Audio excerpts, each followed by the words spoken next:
Okay, I'll talk quickly while I set this up. I was trying to get something like this to work for a long time. We used two different designs, and both they were just my designs, but they never worked well. One didn't work well at all. The other one kind of worked. But I think what it was that the overall problem was that the tip cord was too narrow.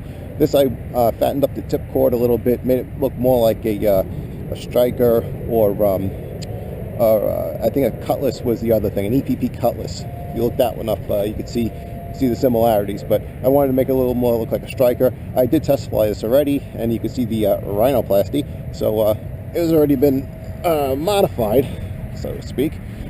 But we're on the wrong profile. Let's take care of that quickly. Okay, we're back on the correct profile. But yeah, I flown it already, and it's actually pretty good.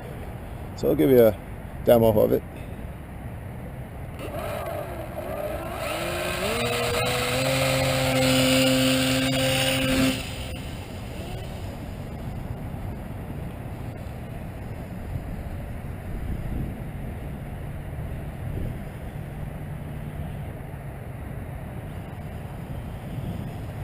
One thing I did was to play with the speed controller a little. It was a issue where it had like a soft stop or a soft start, more like a soft start. But I set the brake, and what I wanted it to do was to be, nice glide characteristics with the power off. So with the brake set, the prop stops, you get a better glide. But what happened was the prop didn't want to start up again. It had like a soft spot. The motor, the ESC, I guess, would lose sync with the motor, and it took about a few seconds for the motor to start back up. This, as you can imagine, is completely unacceptable. You need power right away when you need it, and it seems like it worked, because I set the I guess the start power on the ESC from a soft start to more, about maybe 75%. I think it was down at like 25% from the stock settings. So I changed it up, and now it looks like it's doing what it's supposed to do. You can see right there, we'll shut it off. Prop is stopped, and it comes right back on. Before, it was dangling a little bit. It would glide. It would be almost maybe 10 feet from the ground if I did that, and then the power would come back on. So obviously a little issue there. But now it's doing great, and happy with that.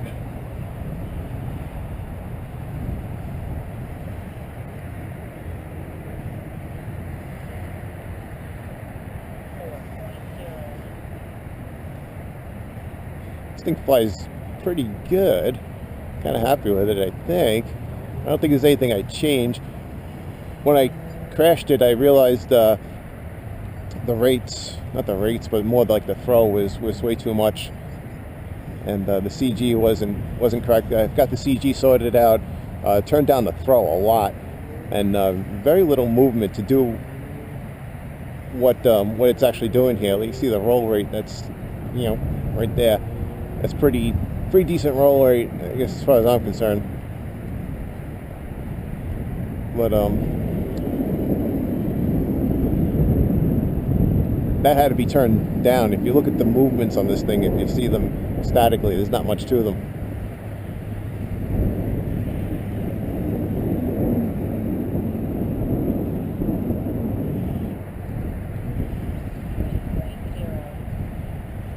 And you do have to give it a little nudge coming around the turns. The nose drops just a little bit, but it's fine.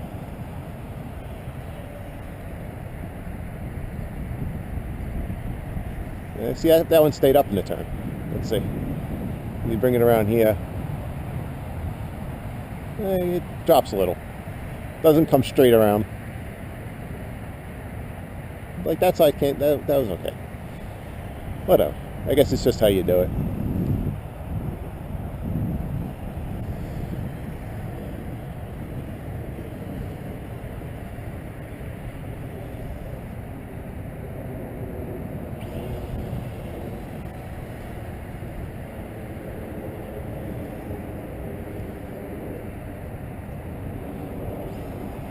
That power comes right back on.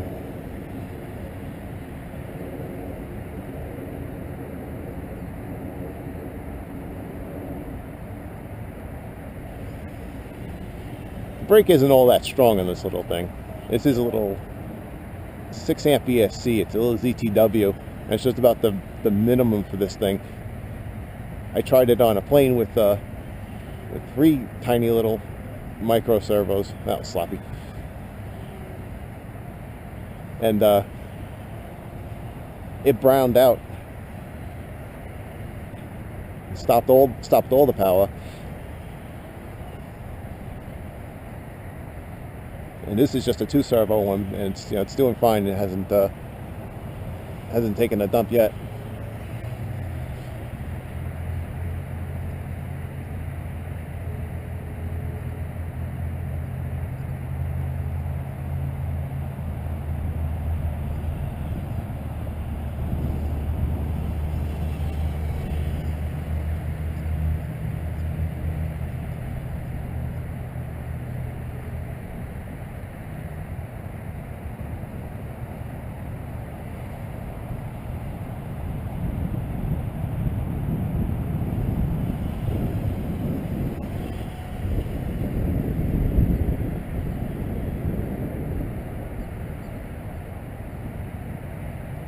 That's how you stop the prop. You get it going, go a little, stop it in the air, and then you can stop it. But if you don't, it kind of keeps going.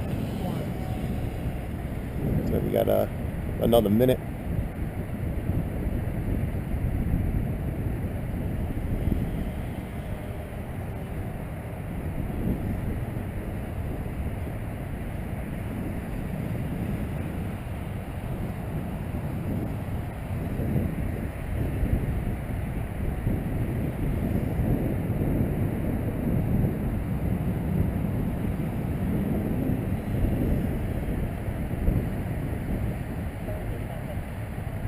Alright, it's calling out 30 seconds. We'll give it one more pass.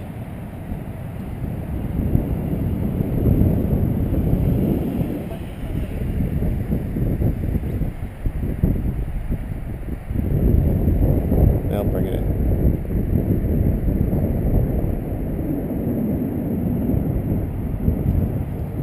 Okay. This didn't need to be all the way over there, but fine. Yeah, this one's a double layer of Dollar Tree foam, laminated, and that's kind of it. Thanks for watching. If I don't do another one.